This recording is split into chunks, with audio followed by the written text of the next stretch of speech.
So I wanted to get us thinking about inclusion and diversity within this COVID environment from a leadership perspective. And I'd like you to be thinking about actually what happens to inclusion and inclusive leadership in such a crisis. And actually, I think that given the isolation and given the fragmentation of the workplace, there is a very strong argument that we need to be focusing as leaders on inclusion more so now than ever. Often when working with law firms, and we work with a lot of law firms, probably over 35, there is a mixed sentiment about the importance of diversity and inclusion, and that maybe it's more of a reactive rather than a preemptive approach in terms of the drivers behind this. But if we focus on one of the key drivers around inclusion for organizations, is very much about obviously people. And as Richard said at the front end, it's about actually understanding what the people want who work for you at the moment by listening. So when we look at the techniques that organizations are embracing and should be thinking and focusing about in this fragmented world, one of those key things is actually at a very senior level, how do we come across as leaders? What in terms of listening to our people.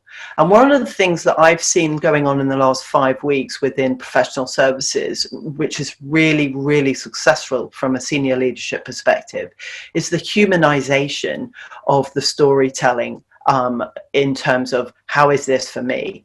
So in a way, if you reflect on to that really classic clip that happened when the BBC reporter in Hong Kong was giving a report on something in his front room, and his children sort of gate crashed the meeting and came in, and that went completely viral. One of the interesting things about that was the slight humanization of here was a BBC reporter, but here were his children as well.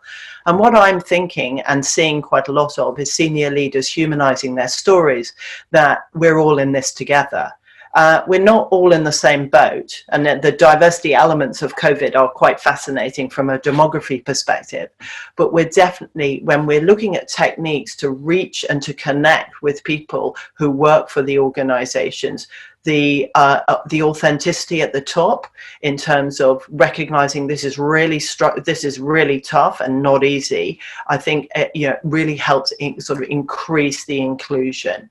So that's one thing to be thinking of, but again, it has to be done in a very kind of authentic way.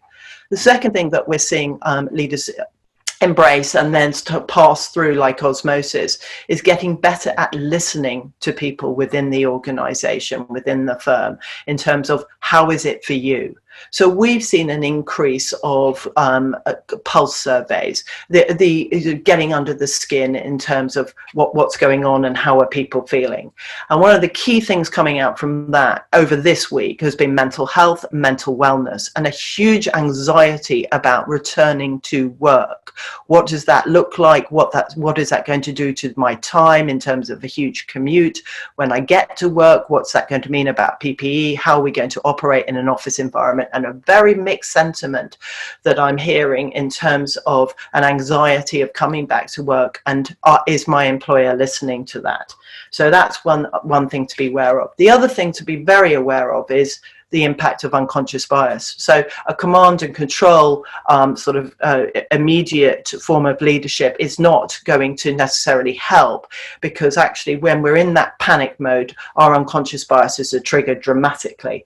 And there is a bias that people are talking a lot about at the moment, which is the digital presenteeism bias. Am I as a leader more connected to people that seem to be on all of the time? And yet actually if I'm senior associate or whatever in a firm, and I've got childcare responsibilities or elder care responsibility, I can't be on all the time. So there would have to be differences.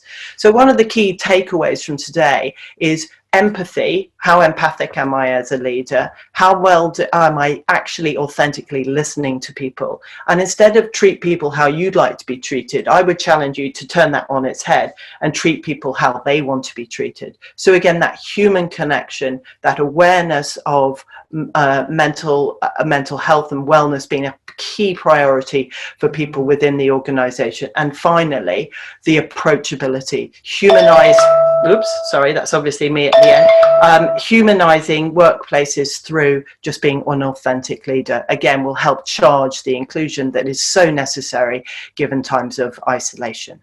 Thank you.